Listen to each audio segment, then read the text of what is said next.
Hanap ni Paolo sa isang babae. Lahat na kay Kim Chiu. Seryoso na nga ba?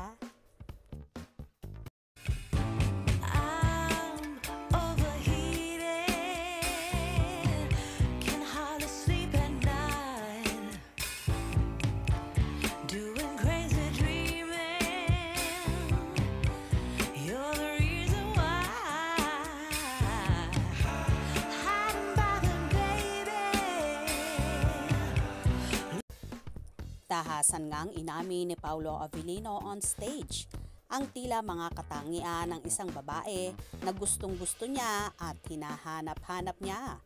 Una nga niyang sinabi yung simple lang at walang kaarte-arte, yung walang ibang gagawin kundi mahalin ako. Mukhang nagpaparinig na nga ito sa Chinita Princess. Napapabalita kasi na nanliligaw ng aktor sa multimedia idol na si Kim Chiu. At marami nga ang nagsasabi na may something special nang nagaganap sa Kimpao, kung saan patuloy na inihahatid ni Paolo si Kimi sa bahay after ng kanilang taping. Minsan pa nga raw ay hatid sundo ito ng aktor sa Showtime.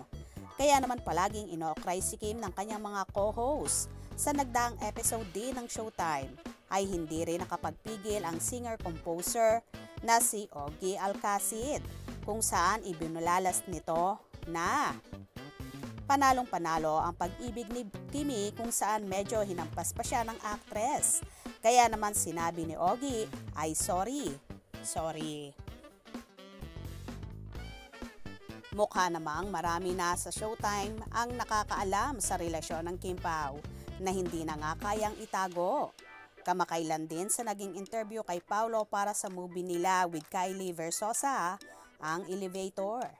Dito nga nabanggit ng aktor na sakaling may stuck siya sa elevator ay si Kim Chiu daw ang nais niyang makasama. Nabanggit pa ng aktor na gusto ulit makatrabaho ni Paolo si Kimi kahit daw sa pelikula ay game ito. Kung saan sinabi pa ng aktor na handa siyang sumugal at maging co-producer sakaling may gagawin silang pelikula ni Kimi. Sa bagay, matagal na namang sinasabi ni Paolo na ang mga katangian na gusto niya sa isang babae ay yung simple, walang kaarte-arte sa katawan at lalong higit ay humble, down to earth at ito nga ay nasa queen of the dance floor. Isa pa dyan ay napaka-sweet ni Chinita Princess. Kaya naman wala na talagang hahanapin pa si Paolo at totally na in love na nga sa actress. Kaya naman tumutok at wag na wag pahuhuli sa mga maiinit na kaganapan. Anong inyong magiging reaction sa video ito? Comment below.